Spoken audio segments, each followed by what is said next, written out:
Je me suis régalé, régalé. Je me suis régalé, vraiment.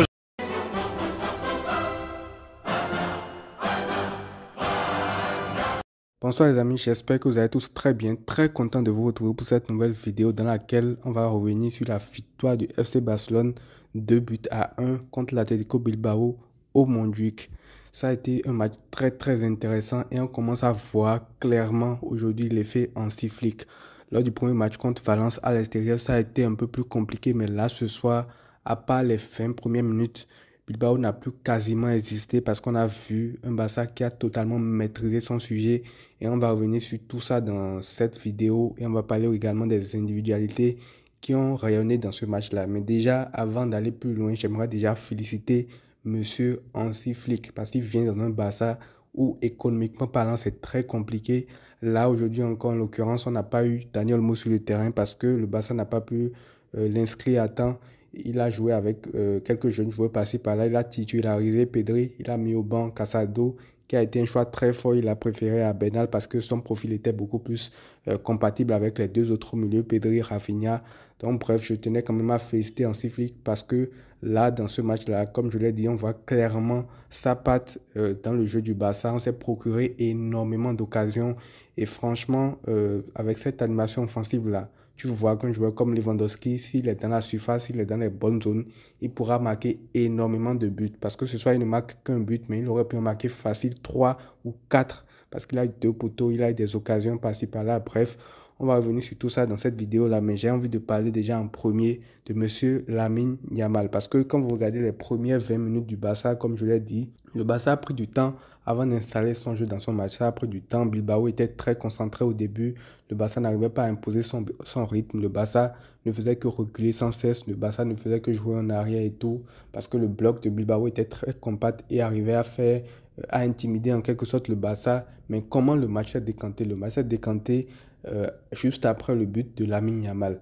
Entrée de zone, après un coup franc qui revient sur lui, il enroule le ballon. C'est comme à la blé. Tu es entré de zone et tu as pu carrer avec R2. Direct, le ballon est dedans. Alors, beaucoup vont dire que le ballon a été contré par un joueur de Bilbao 7, mais il faut tenter, il faut prendre l'initiative. Parce que si tu ne prends pas cette initiative, jamais derrière le ballon n'est contré pour que finalement ça puisse entrer. Donc, c'est cette individualité-là, c'est cette prise de risque de M. Lamine Yamal qui débloque ce match-là. Et juste après le but, on a vu tout ce dont le Barça est capable de faire. Parce qu'avant ce but-là, comme j'ai dit, le Barça était très timoré dans le jeu. Après ça, on a eu de très belles combinaisons. Déjà en première mi-temps, il y a eu beaucoup d'occasions qui auraient pu finir au fond, comme celle de Lewandowski qui finit sur le poteau, qui part d'une combinaison avec Lamine Yamal au départ de l'action, Pedri, Rafinha, Lewandowski.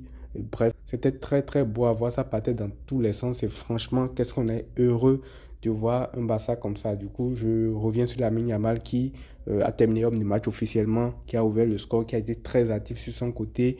Et voilà, je disais que son but a lancé carrément ce match-là. Et à la fin de la première mi-temps, la naïveté de Koubassi donne un penalty à Bilbao parce que sur l'action, il aurait pu être un peu plus roublard. Il y a totalement faute sur l'action, on ne va même pas discuter avec l'arbitre.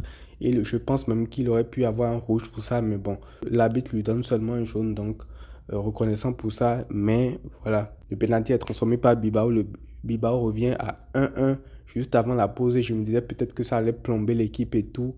Mais la deuxième mi-temps aussi, on n'a pas du tout senti cela. Le Barça a totalement maîtrisé Bilbao. Parce que j'ai envie de dire, à part les 20 premières minutes où tu as quelques périodes de flottement par-ci par-là, où Bilbao essaie de trouver des occasions par-ci par-là, pendant tout le match, je dis bien, à part ces premières minutes-là, Bilbao n'a pas du tout vu le Barça venir. Le Barça ne faisait que se créer beaucoup d'occasions. Et ce match-là aurait pu finir 5-6-1 si toutes les occasions étaient rentrées, si Lewandowski avait eu un peu plus de chance avec les poteaux qu'il a trouvés. Et je vais parler tout de suite de lui parce que aujourd'hui, on se posait beaucoup de questions pendant la pré-saison. On se disait, est-ce que Lewandowski finalement peut le reconduire pour une saison? Alors certes, c'est le deuxième match de Liga. On ne va pas commencer à s'affoler. Mais franchement, le match que Lewandowski fait aujourd'hui, c'est un match plein. Déjà, quand il dézone, c'est pas pour faire n'importe quoi. Il dézone quand il le faut. Il sait jouer en remise avec ses coéquipiers. Il sait déclencher des occasions. Il s'est libéré de l'espace pour que ce soit Rafinha, que ce soit Lamine Yamal. Et quand il faut être dans la zone aussi, il l'est. Il a touché 2 fois le poteau. La première fois, c'était en première mi-temps sur l'action qui part de Lamine Yamal. La deuxième fois, c'était sur un coup franc de Rafinha. Et la troisième fois, je pense qu'il avait une occasion, il tire sur le goal après un centre de Rafinha. Et la quatrième fois a été la bonne, où finalement, il trouve finalement les filets grâce à une occasion qui est encore initiée par Rafinha, qui a également fait un très très gros match. Ça me permet de faire la transition sur lui parce qu'aujourd'hui, défensivement, offensivement, de la première à sa dernière minute sur le terrain, Rafinha a tout donné. Et je pense que ce joueur-là, même si techniquement il est beaucoup moins à l'aise que les autres, parce que par moments, il peut avoir des déchets dans son jeu, il peut avoir des balles manquées, comme l'occasion, il aurait pu servir Lewandowski où il fait un ballon trop long. Mais tu ne peux pas douter de l'implication d'un tel joueur. Et ça se ressent, ça se transmet à toute l'équipe.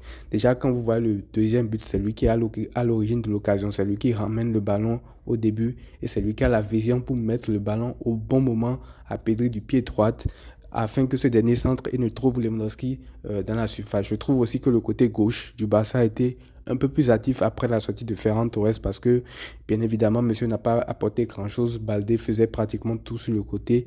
Mais après la sortie de Ferran Torres et la venue de Rafinha sur ce côté gauche-là, ça a beaucoup plus permuté entre Rafinha, Baldé et tout. Et ça a créé beaucoup d'occasions. Et ça me permet de faire la transition également sur Baldé, qui a fait un très gros match. Franchement, il revient très très bien. Il a occupé le couloir gauche et il a rempli parfaitement sa mission, que ce soit offensivement et défensivement également, parce qu'il a été très bon ce soir. Il a été à l'initiative de beaucoup d'actions sur le côté, parce que comme je vous l'ai dit en premier mi-temps, en tout cas une majeure partie du temps, Ferran Torres était titulaire à gauche, donc il devait se surpasser sur ce côté-là pour apporter beaucoup d'occasions. Il est très intelligent, il percute au bon moment et balle au pied aussi. Il aide des fois à des sorties de ballon en faisant des percées avec le ballon, à défaut de faire des passes quand c'est compliqué de sortir le ballon. Donc franchement, Baldé aussi, c'est très intéressant, très encourageant pour la suite. Et concernant les milieux de terrain, j'aimerais revenir sur les matchs de Pedri et de M. Marc Bernal. Alors concernant Pedri, franchement, lui, il n'y a rien à dire. Pedri, c'est un top player. Je pense que personne n'a de doute sur ça. Pedri a fait un match plein. Il a fait un match où sa vision de jeu, franchement, on la connaît tous. C'est vrai que des fois, et ça, c'est l'un des rares défauts qu'il a, il doit prendre beaucoup plus d'initiative parce qu'il cherche toujours la passe juste, il cherche toujours son coéquipier. À un moment donné, il doit être un peu plus égoïste, j'ai envie de dire. En tout cas, tirer un peu plus quand le jeu le demande. Mais à part ça, dans les déviations, les sorties de balles, la maîtrise du jeu, parce qu'on voit la différence entre le Barça qui a joué contre Valence et le Barça d'aujourd'hui. Quand tu as un Pedri dans ton milieu de terrain, franchement, tu ne peux que maîtriser le ballon. Et on espère, surtout avec le départ de Gundogan, qui va faire une saison régulière. Parce que si ce mec-là est régulier, tu peux faire une très très grande saison. Parce que Pedri, à lui tout seul, peut te changer un milieu de terrain. Et en parlant de quelqu'un qui peut changer un milieu de terrain, je vais parler également de M. Marc Bernal, qui a fait un match plein, 17 ans. Tu joues ton premier match à l'extérieur contre Valence à Mestalla. Et aujourd'hui, tu enchaînes en étant titulaire contre Bilbao, une très grande équipe de Liga. Et tu as ce sang-froid-là pour ressortir les ballons. Tu as ce coup de vision-là pour faire des passes qui cassent souvent des lignes, pour trouver tes coéquipiers dans l'intervalle. C'est très, très fort ce qu'il a fait, Marc Bernal, aujourd'hui. Par moment, tu sens que, bon, la jeunesse reprend un peu le dessus. Il est parfois perturbé. Des fois, il balance un peu trop rapidement le ballon. Il perd des ballons. Mais à part ça, dans la globalité, quand même, il fait un très grand match, Marc Bernal. Et pour finir, je vais revenir sur Jules Koundé. Alors, défensivement, franchement, Jules Koundé, je pense qu'il a passé un cap. Parce que depuis l'Euro, on l'a vu, avec la France, il fait une compétition pleine. Je pense qu'il fait partie des meilleurs joueurs de l'équipe de France lors de l'Euro. Et ce début de saison avec le Barça aussi, il est très bon. Aujourd'hui, à part les premières minutes où Bilbao a été un peu dangereux et où ils avaient un peu la même mise sur le match, il ne s'est pas fait passer une seule fois par Nico Williams. À part les premières minutes, bien sûr, parce que à un moment donné, Nico n'arrivait plus du tout à passer. Il était là, solide comme un roc. Il a fait un match plein également. Et je pense que aujourd'hui, on peut commencer à compter sur Koundé pour arrêter un ailier qui est très vif sur le côté. Bien sûr, il ne sera pas tout seul quand tu vas affronter un joueur comme Vinicius. Tu vas devoir compter également sur l'aide de ses coéquipiers. Et c'est un bloc qui défend et tout, mais individuellement, quand même, il a progressé dans les 1 contre 1 et dans les duels qu'il va jouer avec les vis-à-vis parce que la saison passée ou les saisons dernières, quand même, c'était son défaut. Quand il était retrouvé en 1 contre 1, c'était trop facile de l'éliminer. Donc, on sent que c'est quand même un mec qui travaille beaucoup et son travail est en train de payer. Donc, voilà, les amis, c'est tout pour ce débrief-là. On va revenir à froid sur ce match-là demain. Je vais faire une vidéo pour parler des 5 enseignements à tirer de ce match-là. Je vais revoir le match afin de faire la vidéo. Donc, voilà, très satisfait de l'équipe, de ce qu'on a vu dans le jeu et aussi très satisfait du résultat. Prenez tout soin de vous, les amis, et à très vite.